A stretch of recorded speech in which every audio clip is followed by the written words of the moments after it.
आज के इस वीडियो लेक्चर के माध्यम से हम लोग सब्जेक्ट जो सेक्शन 6 IRC 37 2018 में दिया गया है उसके बारे में समझेंगे। और इस वीडियो में बेसिक्स, उसके आगे इफेक्टिव सीवीआर क्या होता है, रेजिलिएंट मॉडल्स क्या होता है, सीवीआर और रेजिलिएंट मॉडल्स के बीच में संबंध क्या है, आगे के आने वाले लेक्चर्स में पढ़ेंगे। ये किसी भी रोड का सेक्शन दिया गया है। सबसे टॉप लेयर में सरफेस कोर्स है जिसमें कि BC होगा, DBM होगा। उसके बाद में बेस कोर्स है जो कि WMM वेट मिक्स मैकेनिज्म होता है। उसके नीचे सब बेस लेयर होती है जिसे हम लोग GSB के नाम से भी जानते हैं। उसके नीचे फाउंडेशन कोर्स सबग्रेड होता है, जो इस सबग्रेड के बारे में ही इस लेक्चर में समझेंगे। तो सबग्रेड का जो विड्थ है, विड्थ तो फाइनाइट होती है कि वो कितनी विड्थ का बनेगा, बट उसका जो डेप्थ होता है इनफाइनाइट होता है। But for all the engineering purposes it has been given that it should be minimum 500 mm का सबग्रेड का लेयर थिकनेस 500 mm का होना चाहिए। उसके नीचे का जो 500 एम्बाइंगमेंट है that also should be equally strong so that it can provide a very strong support to the payment layers। जो पेमेंट के लेयर्स हैं या पेमेंट itself है उसको एक स्ट्रांग बेस प्रोवाइड करना चाहिए।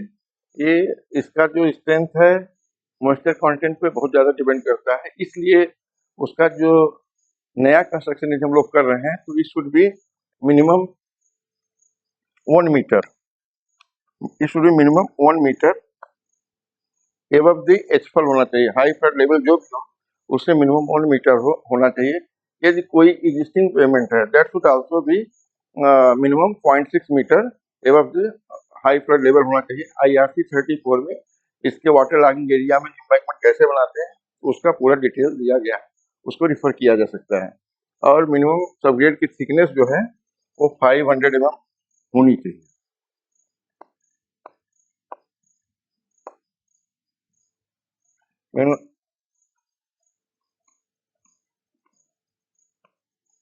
और जो सबग्रेड हो it should provide a strong support to the pavement, it should not distort किसी भी तरह से। क्या कहते हैं जो भी, क्योंकि इसका जो भी डिस्टार्शन या जो भी रटिंग होता है it will be directly reflecting to the top. और जैसे किसी भी फाउंडेशन, किसी भी स्ट्रक्चर या किसी भी चीज का फाउंडेशन जो भी सॉइल प्रोवाइड करती है तो वो बहुत ही स्ट्रांग होना चाहिए। Without distorting, without any settlement, it will serve the purpose. So इसका जो the subgrade the strength of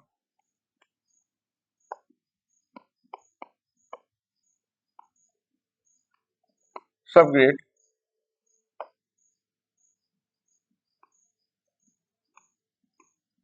should be, must be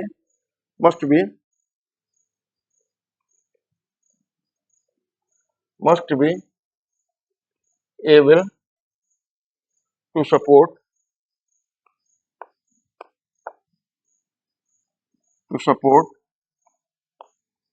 the loads coming onto it, to support the loads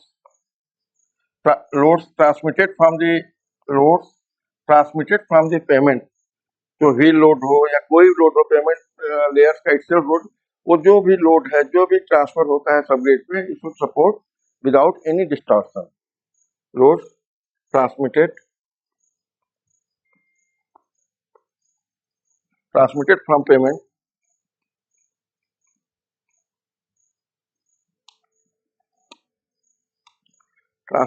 from payment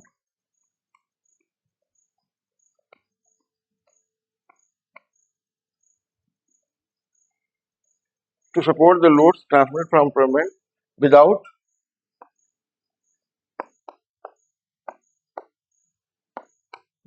any distortion।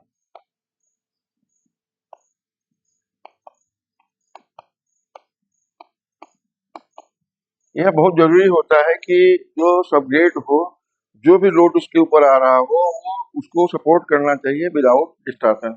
और in other way round हम लोग ये कह सकते हैं कि जो भी सबग्रेड की सॉइल हो, जो भी उसका स्ट्रेंथ हो, पेमेंट के लेयर्स उसके अकॉर्डिंगली डिजाइन करना चाहिए, जो कि एक्सेसिव जो है stress should not transfer to the subgrade to the failure. मतलब कि हमारी थिकनेस ऑफ द लेयर्स ऐसी होनी चाहिए सबग्रेड का जो भी इफेक्टिव सीवीआर है या जो भी रिजल्ट मॉडुलस है, जो भी स्ट्रेन इट कैन टेक, उसके अकॉर्डिंगली उसको डिजाइन करना चाहिए.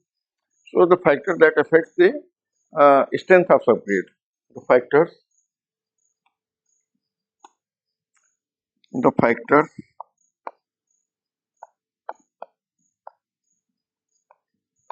that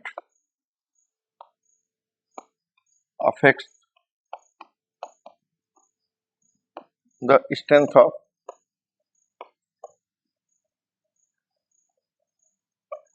of subgrade. The factor that affects the strength of subgrade.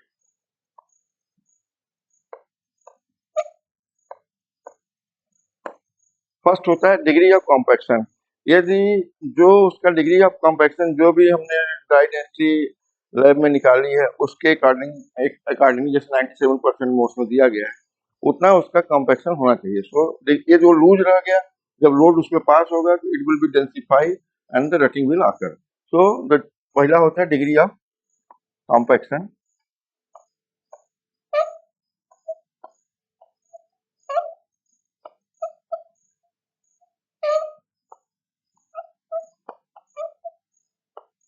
दूसरा मॉइस्चर कंटेंट. हमने आपके मॉइस्चर कंटेंट में उसका डेंसिफिकेशन कॉम्पैक्शन किया हुआ है. यदि उसमें water due to water table rise की वजह से या इनग्रेस फ्रॉम दी साइड या जो हमारा पेमेंट लेयर है उसमें यदि क्रैक्स होंगे उसके थ्रू भी पानी जाता है और बाद में वो इवापोरेट होता है, उसके वजह से भी मॉइस्चर के अगर सबग्रेड में आता है. So there are many reason जिससे कि मॉइस्चर कंटेंट सबग्रेड में आ जाता है. Excessive moisture content which is very harmful और स्ट्रेंथ को रिड्यूस करता है. So second, moisture content.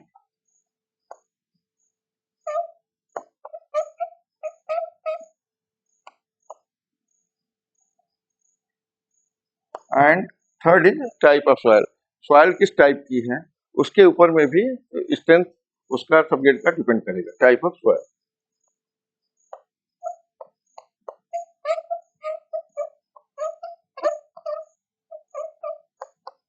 Type of soil. अब सबग्रेड में या कंस्ट्रक्शन एनवायरनमेंट में कौन से मटेरियल यूज किए जा सकते हैं? तो we can use soil in construction of subgrade and embankment. We can use soil, moram.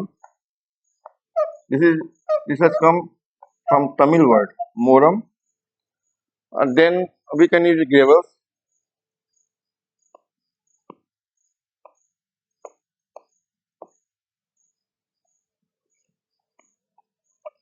We can use reclaimed material from the pavement itself. जो हम पेमेंट को रीडू करते हैं तो उसमें जो भी मटेरियल निकलता है that can also be used.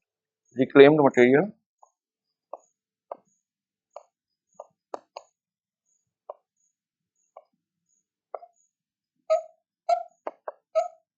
from pavement.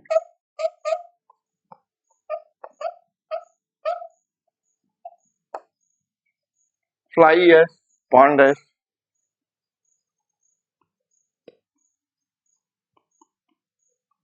fly ash,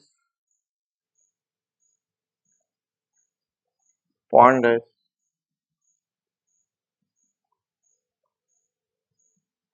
or mixture of these ingredients satisfying the specification. जो भी टेंडर में या बुक्स में या IRC में पब्लिश्ड हैं इनके मिक्सचर को भी बना करके उनके प्रॉपर टेस्ट करके it can be used as a material for the construction of subgrade and embankment. उसमें जो मटेरियल ऑर्गेनिक मटेरियल है, लॉग है, वुड है, ज्वलनशील मटेरियल है, ये सबको यूज नहीं करना है. ये unsuitable for the construction of जो भी मॉइस्चर ससेप्टेबल हैं जो कि पानी को पकड़ते हैं. All this material should not be used in the construction of embankment and subgrade. And clays having liquid limit exceeding 50 liquid limit exceeding 50 and plasticity index exceeding PI जिसे बोलते हैं exceeding 25, exceeding having liquid exceeding 50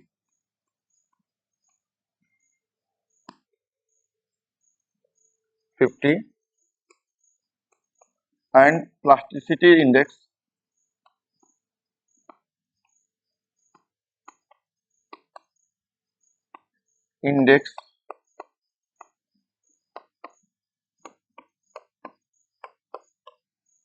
exceeding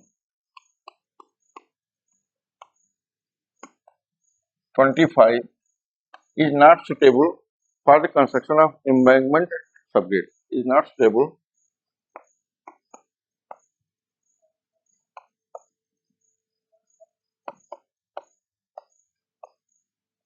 for the construction of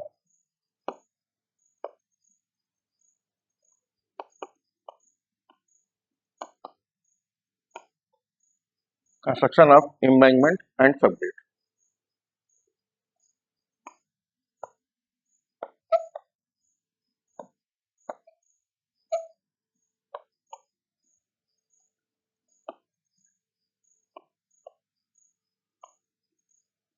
So the clays जिनके liquid limit और 50 से ज़्यादा हो और उसका पीआई जो है 25 से ज़्यादा हो, that should not be used. That are not suitable for the construction of embankment and subgrade.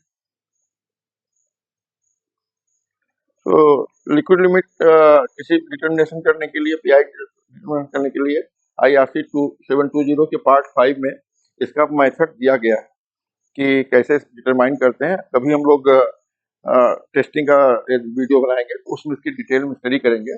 So IS 2720 को रिफर किया जा सकता है. उसमें 1 से 40 पार्ट दिए गए हैं. डिफरेंट मटेरियल सॉइल के डिफरेंट टेस्ट कैसे होते हैं वो दिया गया है. सो जैसे मॉइस्चर कंटेंट है, weight of water to the weight of soil solid है, ये 2720 पार्ट 2 में दिया गया है. लिक्विड लिमिट प्लास्टिक लिमिट का डिटर्मिनेशन पार्ट 5 में दिया गया है. एंड श्रिंकेज लिमिट कैसे फाइंड आउट करते हैं उसको पार्ट 6 में दिया गया है. ये डिटेल में स्टडी किया जा सकता है. यहाँ पे केवल रिफर कि कैसे कॉन्सेप्ट के लिए यहाँ पे हमने फिगर बना रखी है. एक टेस्ट करंट ऑपरेटर्स है जिसका एक हार्ड रबर के ऊपर में माउंटेड रहता है और इसको 10 mm प्लस माइनस 5 mm के ऊपर से ड्रॉप करते हैं और इससे क्या कहते हैं लिक्विड लिमिट का जो भी वाटर कंटेंट होता है उसको जब इसमें सॉयल सैंपल को 425 माइक्रोन के सीड से करने के बाद 120 ग्राम में एक डेफिनिट मात्रा एक कंसिस्टेंसी में वाटर मिक्स करके डिस्टिल वाटर होता है और उसका पेस्ट बना लेते हैं. उसको 16 से 20 घंटे रख देते हैं. उसके बाद उसको जो ये ब्रास कप है उसमें फिल करके स्पैचुला से उसको एक ग्रुप कट कर देते हैं जो कि लगभग 12 mm का टॉप होगा. स्पैचुला होता है जो कि इसका 2 mm ये रहता है, डेप्थ में रहेगा एंड अबाउट 20 mm लॉन्ग होता है. तो उससे उसको ग्रुप को कट कर देते हैं और इस कप को ड्रॉप करते हैं टिल दे कम टुगेदर. वो जो दोनों है सेपरेशन जो वाइनिश हो जाता है. उसके बाद उसका हम सॉइल को लेकर के ओवन में रख देते हैं 105 से 110 डिग्री के बाद में एंड वाटर कंटेंट उसका डिटरमाइन कर लेते हैं. सो liquidity is measured by the keeping a clay sample in a standard cup, keeping a clay sample in a standard cup, making a group using a spatula,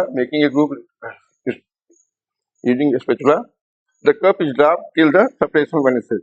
वो cup को जब तक separation winish हो जाए number of load करते रहते हैं जो कि 15 से 35 के बीच में होना चाहिए. एंड जब वो मिक्स हो जाता है तो उसका वाटर कंटेंट मेजर कर लेते हैं.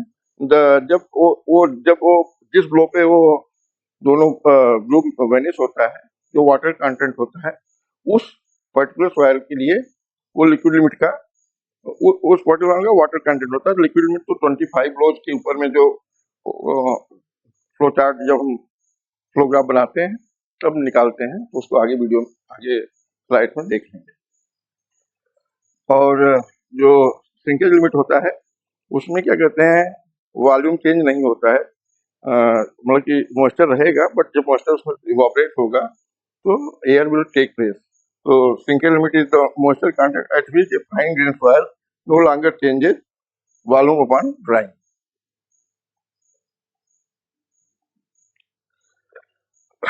ये एक ग्राफ है डिफरेंट स्टेजेज ऑफ कोई भी सॉइल, कोई भी clay soil, fine grade soil है, तो जैसे जैसे उसमें मॉइस्चर कंटेंट बढ़ेगा उसका जो है शियर स्ट्रेंथ रिड्यूस होता चला जाएगा, और उसका जो सेटलमेंट में बढ़ता जाएगा। जब सेटलमेंट बढ़ता जाएगा मतलब जो कि वॉल्यूम जैसे इंक्रीज होगा, we can see the volume will increase, जैसे वाटर कंटेंट बढ़ेगा वॉल्यूम इंक्रीज होगा, और फिर उसका सेटलमेंट भी उस हिसाब से ज्यादा होगा। तो shear strength will reduce with the mixing of water and उसका जो सेटलमेंट है बढ़ेगा। एक स्टेज आएगा तो विस्कस हो जाएगा, it will have no more shear strength. यदि लिक्विड लिमिट पे 1 ग्राम पर सीएम स्क्वायर का एक ब्लो, जो हम एक ब्लो करते हैं 1 ग्राम पर सीएम स्क्वायर का, उसका शियर स्ट्रेंथ होता है। इसलिए 25 ब्लो यदि हम लिक्विड निकालते हैं तो 25 ग्राम पर सीएम स्क्वायर का शियर स्ट्रेंथ होता है। After that it will have no shear strength. तो जो विस्कस से प्लास्टिक लिमिट के बीच का जो वाटर कंटेंट होता है, that is known as a liquid limit. That particular water content liquid limit. Plastic state और सेमी सॉलिड स्टेट के बीच जो होगा वो जो वाटर कंटेंट हो, that is water content at plastic limit. And फिर जो सिंकेज सेमी सॉलिड स्टेट में जो जहाँ की वॉल्यूम चेंज नहीं होगा, that will be the water shrinkage limit का वाटर कंटेंट होगा। सो जो प्लास्टिक इंडेक्स होता है that is range between the liquid limit and plastic limit water content. और जैसा कि हमने बताया कि सेटलमेंट बढ़ेगा, shear strength will reduce with the addition of moisture in the soil. एक न्यूमेरिकल है जिसमें नंबर ऑफ ब्लोज पे वाटर कंटेंट कितना है, जब हमने नंबर ऑफ उसमें मॉइस्चर मिक्स किया, उसका नंबर ऑफ ब्लोज चलाया, उसको काउंट किया और उसका वाटर कंटेंट डिटरमाइन किया, उससे एक फ्लो कर्व बना लेंगे। और जो 25 नंबर ऑफ ब्लोज पे जो भी वाटर कंटेंट होगा that will be the liquid limit. तो नंबर ऑफ ब्लोज 6 पे से water content is 52.5 number of loads. So this is a number of loads. Semi log sheet में प्लॉट करते हैं, this is number of load, this is the water content in percentage. So यदि वो 6 पे 52 बोल रहे हैं, 6 पे 52.5, 12 पे इज 47.5, 47.5, देन 20 पे 43.2, 20 पे 43.2, एंड 30 पे 37, 30, देन 32 पे 32, दिस इज 32, 32 पे 37, 32 पे 37। तो इसके बीच में एक बेस्ट फिट लाइन ड्रा कर लेते हैं।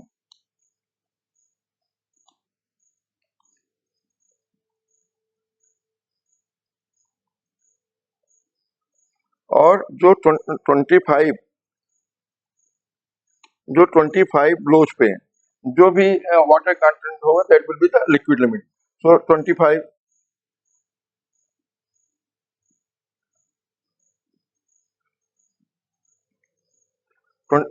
ब्लोज पे जो भी वाटर कंटेंट होगा that will be the liquid limit of this particular soil. तो इसको एक सेमी लॉग शीट पे प्रॉपर्ली ये नंबर ऑफ फ्लोज हम प्रॉपर्ली, और कितना नंबर ऑफ फ्लोज में कितना वाटर कंटेंट था उसको हम प्रॉपर्ली ड्रा करें।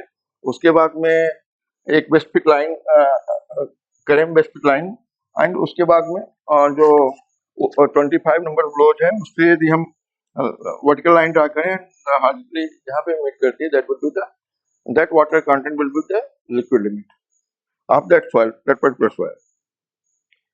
तो साइज ऑफ कोर्स एग्रीगेट, जो भी हम सबग्रेड का सॉइल है का सॉइल लेते हैं तो उसमें जो एग्रीगेट का मिनिमम कोर्स मटेरियल हो वो कितना होना चाहिए, उसका स्पेसिफिकेशन 3005.2.1.4 में दिया गया है। जो एम्बैंकमेंट के सॉइल हो तो उसमें कोर्स मटेरियल होगा उसे 75 mm से ज्यादा नहीं हो जाए, जो भी मिक्सचर हम लेके आएंगे तो the size of coarse material in mixture of earth shall ordinarily not exceed 75 mm, shall not exceed 75 mm.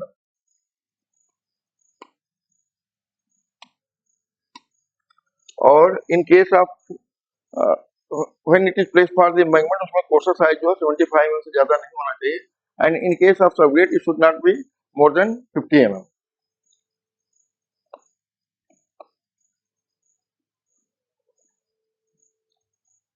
अब density requirement of embankment and subgrade, जो सबग्रेड एंड एम्बैंकमेंट का मटेरियल जो हम यूज करते हैं उसकी डेंसिटी कितनी होनी चाहिए।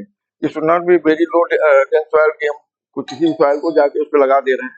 सो for embankment up to 3 metre height, density should not be less than 15.2 kilo newton per metre cube. यदि उसको क्या कहते हैं IS 2720 के पार्ट 8 के तहत जो मैक्सिमम लेबोरेटरी डेंसिटी हम लोग डिटरमाइन करते हैं उससे 15.2 से मिनिमम नहीं होना चाहिए। और एम्बैंकमेंट हाइट यदि मोर देन 3 मीटर है तो that should be not less than 16 kilo newton per metre cube. यदि कोई सॉइल हम सबग्रेड के लिए सेलेक्ट करते हैं और सबग्रेड के टॉप 500 लेयर में यूज करना है, that should have density not less than 17.5 kilo newton per metre cube. इसको हम लोग क्या कहते हैं ग्राम पर सीसी में भी मल्टीप्लाई बाई 0.101 से करके ग्राम पर सीसी में, जैसे इसका 1.53 ग्राम पर सीसी हो जाएगा, इसका 1.63 ग्राम पर सीसी हो जाएगा, इसका 1.78 ग्राम पर सीसी हो जाएगा।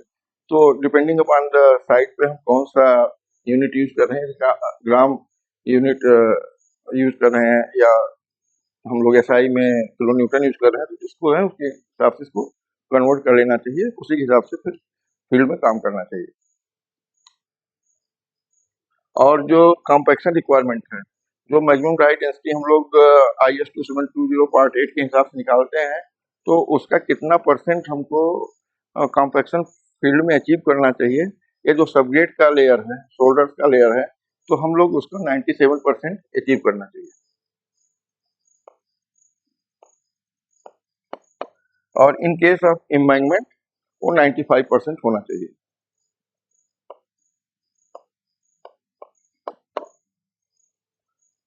थ्री 305.3.5 में लेयर की थिकनेस कितना होना चाहिए। जो हम लेयर स्प्रेड करते हैं, जिसको कॉम्पैक्ट करते हैं, तो इट शुड बी, यदि हम वाइब्रेटरी रोलर यूज कर रहे हैं तो इट शुड बी 250 mm से ज्यादा नहीं होना चाहिए। आइडियली 200 से 250 mm के बीच होना, सो soil can be well compacted. यदि उससे ज्यादा होगा तो कॉम्पैक्शन अचीव नहीं होता है एंड सॉइल रिमेन्स वीक। तो इसका जो लेयर का थिकनेस हो, that should be layer thickness, the compacted thickness of each layer shall not be more than 250 mm when vibrated soil compactor is used। यदि हम soil vibrated compactor यूज कर रहे हैं तो लेयर थिकनेस कॉम्पैक्शन के बाद 250 mm से ज्यादा नहीं होना चाहिए। तो लूज स्प्रेडिंग उसी हिसाब से करना चाहिए, जिसमें सॉइल मैकेनिज्म हम लोग देख सकते हैं कितना लूज सॉइल लेंगे किस डेंसिटी का, तो कितना उसका compacted layer thickness at the embankment है 95% पे कितना होना चाहिए, फिर वो 97% का यदि हम कॉम्पैक्शन अचीव कर रहे हैं तो कितना लेयर थिकनेस बनेगी when we press the loose soil. So ये सब क्या कहते हैं सॉइल मैकेनिक्स के में स्टडी कर लेंगे, बट हम लोगों को मोटा मोटी ये समझना चाहिए कि यदि हम जो स्प्रेडिंग करें, जो भी लूज स्प्रेडिंग करें, तो थिकनेस आए रोलिंग के बाद में should be less than 250 mm। So with this hope that basics of the subgrade construction and material के बारे में क्लियर हो गया है। So we will be taking up more videos on the subgrade soil, उसका CVR और result model आगे देखेंगे और पेमेंट डिजाइन में कैसे यूज करते हैं उसको आगे देखेंगे।